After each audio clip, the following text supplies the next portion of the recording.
যানজটের শহর ঢাকায় এক স্বস্তির নাম মেট্রো রেল।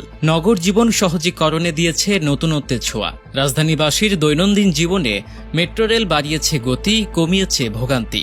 এখন থেকে সপ্তাহে 7 দিন, বছরে 365 দিনই চলবে মেট্রো রেল। এদিকে সরকার পরিবর্তনের পর আয়ও বেড়েছে এই গণপরিবহনের, এমনটাই দাবি সংশ্লিষ্টদের। শেখ হাসিনার আমলে যেখানে 6 মাসে আয় দেখানো হয়েছিল মাত্র 18 কোটি, সেখানে বর্তমান সরকারের সময় মাত্র 18 দিনেই মেট্রো রেলের আয় হয়েছে 20.5 কোটি টাকা। কিন্তু কিভাবে সম্ভব?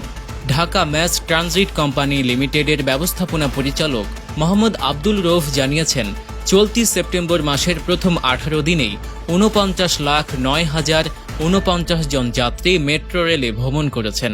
এতে মেট্রো রেল কর্তৃপক্ষের আয় হয়েছে 20,67,03,591 টাকা।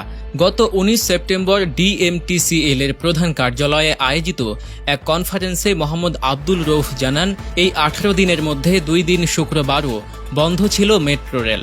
আবার গত বুধবার কারিগরি ত্রুটির কারণে দীর্ঘ সময় বন্ধ ছিল এই গণপরিবহন। এতে প্রায় 1 কোটি টাকার লোকসান হয়েছে বলেও জানান তিনি। সেদিন সকাল থেকে যতক্ষণ মেট্রো রেল চালু ছিল ততক্ষণ পর্যন্ত যাত্রী সেবা দিয়ে আয় হয় 54,91,140 টাকা। এদিকে অডিট ফার্মের নিরীক্ষা করা 2022-23 অর্থ বছরের চূড়ান্ত হিসাব অনুযায়ী সাবেক সড়ক ও সেতু মন্ত্রী ওবায়দুল কাদের জানিয়েছিলেন, জুন মাস পর্যন্ত অর্থাৎ 6 মাসে মেট্রো রেল মোট আয় করেছিল 18,28,09,514 টাকা। অথচ চলতি সেপ্টেম্বর মাসের প্রথম 18 দিনেই মেট্রো রেল কর্তৃপক্ষের আয় হয়েছে 20,67,03,591 টাকা।